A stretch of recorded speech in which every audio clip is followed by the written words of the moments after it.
Assalamualaikum warahmatullahi wabarakatuh.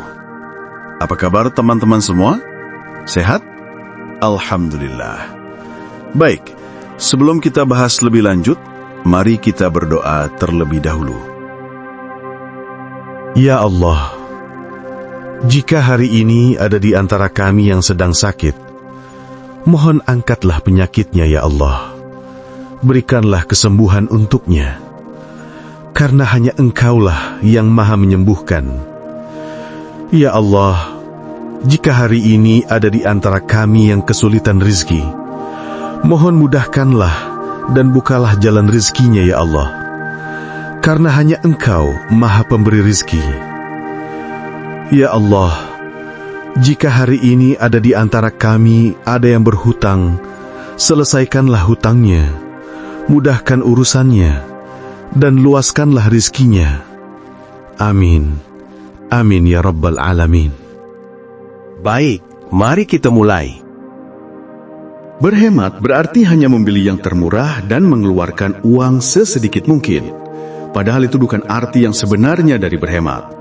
Seperti yang sering diingatkan oleh Warren Buffett, kesalahan terbesar muncul ketika seseorang tidak tahu apa yang sedang ia lakukan. Dan salah satu hal yang tidak difahami oleh lebih dari 95% orang adalah cara berhemat dengan benar. Itulah alasan kenapa sekarang aku ingin menunjukkan mengapa ide yang begitu populer ini justru bisa diam-diam membuatmu semakin miskin. Dan bukan hanya itu, aku juga akan mengajarkan bagaimana menggunakan uang dengan sangat cerdas agar bisa menghasilkan jauh lebih banyak daripada sekadar memaksakan diri untuk berhemat. Hanya sedikit orang yang benar-benar akan memahami apa yang akan aku sampaikan berikut ini. Jadi perhatikan baik-baik dan buka pikiranmu.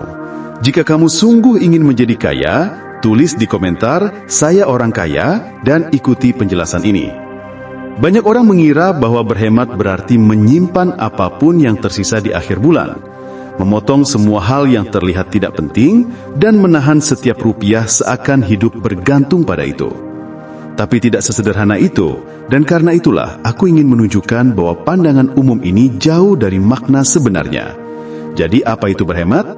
Berhemat dalam arti yang paling sederhana adalah menciptakan sebuah sumber daya. Ketika kamu memisahkan sebagian uangmu untuk tujuan tertentu, kamu sedang menciptakan sebuah sumber daya. Jika kamu ingin menjadi seseorang yang sukses, maka secara alami kamu akan menyisihkan sebagian uangmu untuk sesuatu yang membantumu keluar dari keterbatasan tempat kamu berada sekarang.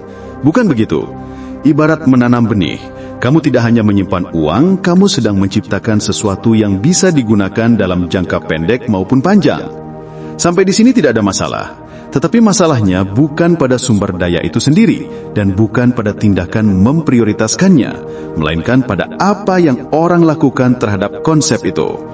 Disinilah perangkapnya dimulai, dengan pemahaman yang salah tentang apa itu berhemat.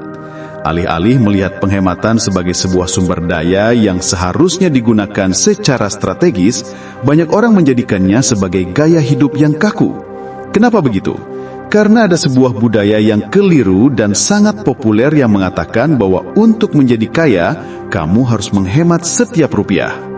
Kamu pasti pernah mendengar nasihat seperti ini.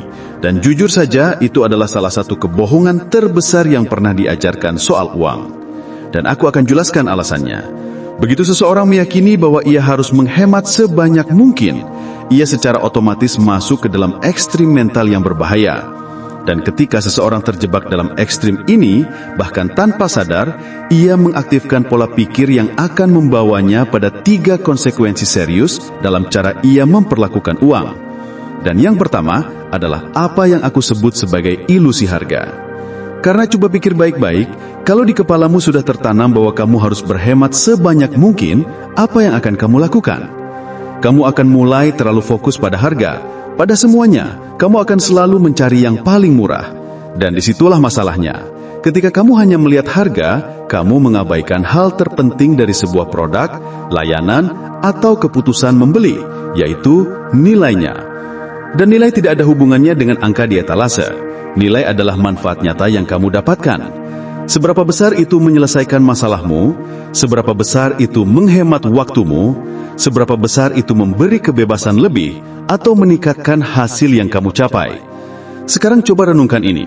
Apakah kamu pernah sadar bahwa setiap kali kita membeli sesuatu, kita sebenarnya tidak hanya membeli barang itu. Kita membeli hasil yang ingin kita rasakan. Tidak ada orang yang membeli sesuatu hanya karena bentuknya. Kita membeli karena kita mencari pengalaman, perubahan, atau solusi. Dan ini berlaku untuk semua hal. Aku tahu banyak orang hidup dengan upah minimum. Ada juga orang yang jelas tidak bisa membeli hal-hal yang bisa dibeli oleh mereka yang penghasilannya jauh lebih besar. Dan aku sangat menghargai situasi itu. Tapi ini tidak berarti bahwa orang yang berpenghasilan lebih tinggi otomatis lebih bijak menggunakan uang, atau bahwa orang yang penghasilannya rendah sudah pasti tahu cara berhemat dengan baik. Karena berhemat dengan cerdas tidak bergantung pada seberapa besar penghasilanmu, tetapi bagaimana kamu memandang dan memperlakukan uangmu. Untuk menjelaskannya dengan cara yang paling mudah dimengerti, biarkan aku ceritakan pengalaman pribadi. Saudaraku memiliki bengkel mobil di sebuah kota kecil. Dia memeriksa, mendiagnosis, dan memperbaiki mobil. Kejadian ini sudah sering terjadi, sampai-sampai jadi hal yang biasa, tetapi setiap kali tetap menjadi pelajaran penting. Ada satu hari, seorang pelanggan datang karena mobilnya rusak dan meminta estimasi biaya. Perlu kamu tahu, saudaraku ini dikenal sebagai mekanik terbaik di daerah itu. Semua orang sudah tahu kualitasnya. Karena itu wajar jika biaya jasanya sedikit lebih tinggi dibandingkan bengkel lain. Tidak berlebihan, tapi memang lebih tinggi. Sementara beberapa bengkel lain terkenal karena hasil kerja yang asal-asalan, perbaikan cepat yang tidak bertahan lama. Hampir semua orang di wilayah itu tahu reputasinya. Pelanggan ini menerima estimasi biaya, mengucapkan terima kasih, lalu pergi. Tapi apa yang dia lakukan setelah itu? Dia hanya melihat angkanya. Dia tidak mempertimbangkan nilai layanan tersebut, tidak melihat kualitas, tidak melihat reputasi, dan tidak melihat kepercayaan yang sudah terbentuk. Padahal dia tahu, bengkel itu adalah yang paling terpercaya. Namun tetap saja dia memilih yang lebih murah. Hasilnya, seminggu kemudian mobilnya rusak lagi, dan siapa yang akhirnya harus memperbaikinya secara menyeluruh? Ya, saudaraku, yang paling menyakitkan bukan hanya karena dia akhirnya harus membayar 2 kali. Yang paling berat adalah waktu yang hilang, stres yang muncul, janji yang tertunda, dan rasa kesal karena merasa sedang berhemat padahal sebenarnya dia sedang mensabotase dirinya sendiri. Dan inilah mengapa Warren Buffett selalu mengatakan bahwa harga adalah apa yang kamu bayar dan nilai adalah apa yang kamu dapatkan. Dan itulah yang ingin aku tekankan padamu. Ketika kamu hanya melihat harga dan mengabaikan nilai, kamu sebenarnya tidak sedang berhemat. Kamu justru membayar mahal. Mahal dengan uangmu, mahal dengan waktumu, dan mahal dengan ketenangan pikiranmu. Dan ini berlaku dalam semua hal. Kesehatan, pendidikan, pekerjaan, keluarga, semuanya. Tapi apakah itu berarti kamu harus selalu memilih yang paling mahal? Tentu tidak. Karena harga mahal tidak selalu berarti nilai yang tinggi. Berhemat bukan tentang menekan semua pengeluaran sampai titik paling rendah, lalu merasa bangga karenanya. Berhemat yang benar adalah soal pemprioritasan, soal memilih dengan kesadaran. Karena ada sisi lain juga, kadang barang yang lebih mahal tidak memberi nilai lebih. Pernah lihat mobil atau ponsel yang secara fungsi hampir sama, tetapi satu harganya bisa 2 kali lipat. Jadi memilih sesuatu hanya karena mahal, seolah-olah pasti lebih baik, juga merupakan kesalahan besar. Intinya bukan soal murah atau mahal. Intinya adalah, apakah harga itu sepadan dengan nilai yang aku dapat? Karena terkadang kamu merasa sedang menghemat uang, padahal kamu sebenarnya tertinggal dalam hidup. Kamu bisa saja menghemat pada sesuatu yang sebenarnya bisa memberikanmu produktivitas lebih, kesehatan lebih baik, atau waktu yang lebih berharga. Aku sendiri, untuk bisa berbicara denganmu di sini, harus berinvestasi. Aku membeli peralatan, komputer, mikrofon. Bayangkan kalau aku membeli yang paling murah hanya demi berhemat. Mungkin sampai sekarang aku masih terjebak dalam masalah teknis dan proses yang lambat. Itulah yang aku sebut sebagai penghematan yang salah arah.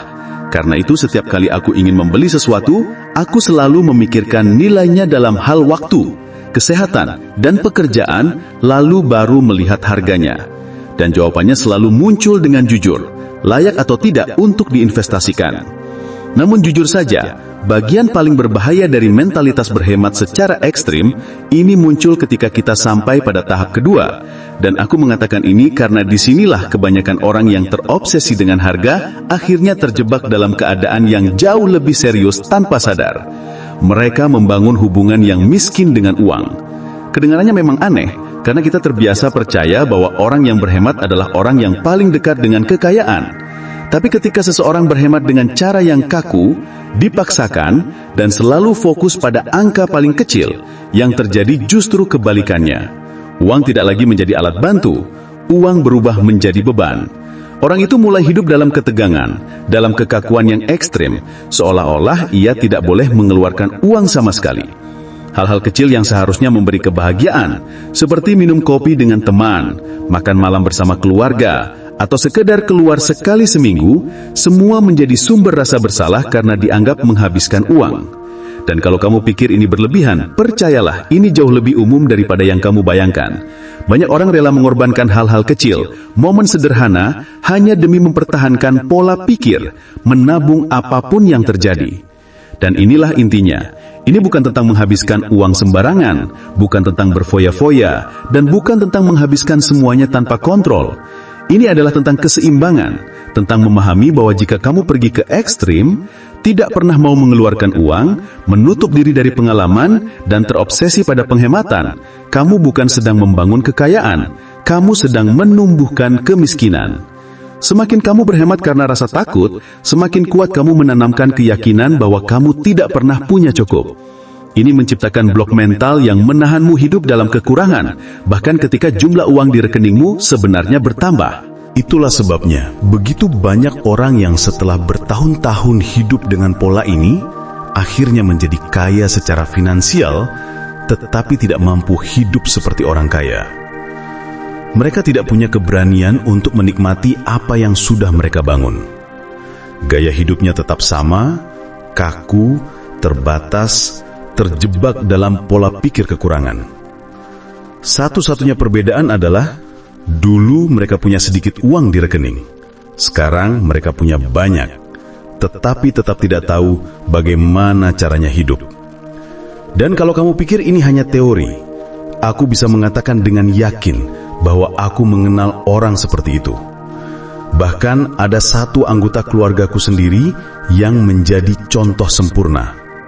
Sepanjang hidupnya, dia benar-benar terobsesi untuk berhemat, selalu menahan diri, selalu mengorbankan keinginannya, meskipun jelas dia ingin melakukan sesuatu, tetapi tidak pernah mengizinkan dirinya karena merasa harus menyimpan uang.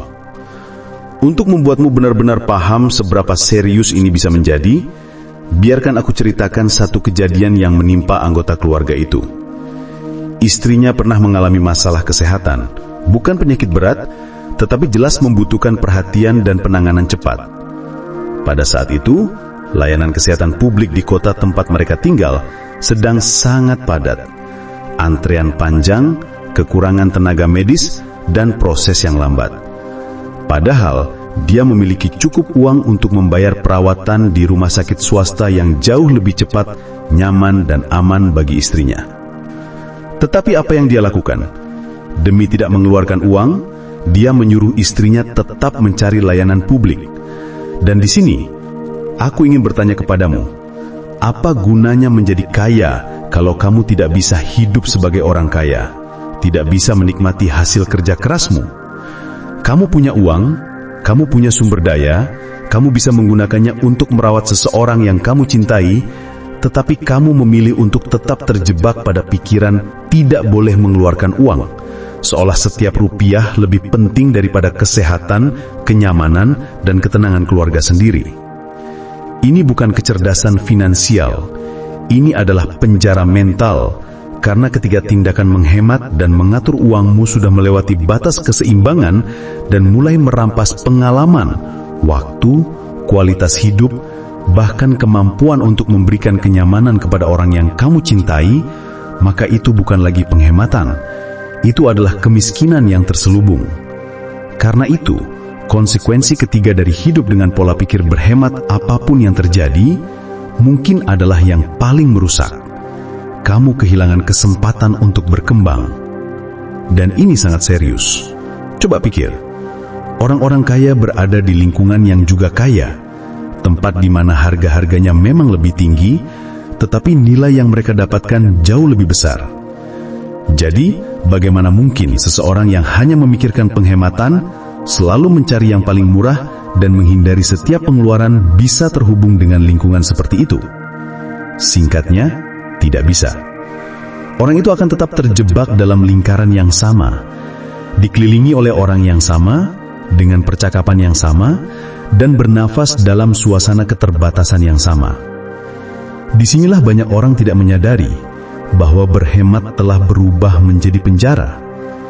Karena ketika kamu tidak mengizinkan dirimu untuk berinvestasi dalam pengalaman, dalam pengetahuan, dalam relasi dan koneksi, kamu sebenarnya sedang menutup pintu-pintu yang mungkin tidak akan terbuka lagi. Hidup memang menawarkan peluang, tetapi peluang tidak datang dengan papan neon yang berkelip bertuliskan, "Ini kesempatan emasmu." Banyak kali, peluang itu tersembunyi dalam sesuatu yang jika dilihat di atas kertas, kelihatannya hanya seperti pengeluaran. Mau contoh yang sederhana? Kadang kamu berpikir bahwa ide bisnis akan muncul hanya dengan duduk dan memaksakan pikiran. Tetapi kenyataannya, banyak ide besar muncul ketika kamu mengizinkan dirimu berlibur, beristirahat, atau mengalami sesuatu yang baru, sesuatu yang memperluas cara pandangmu terhadap dunia.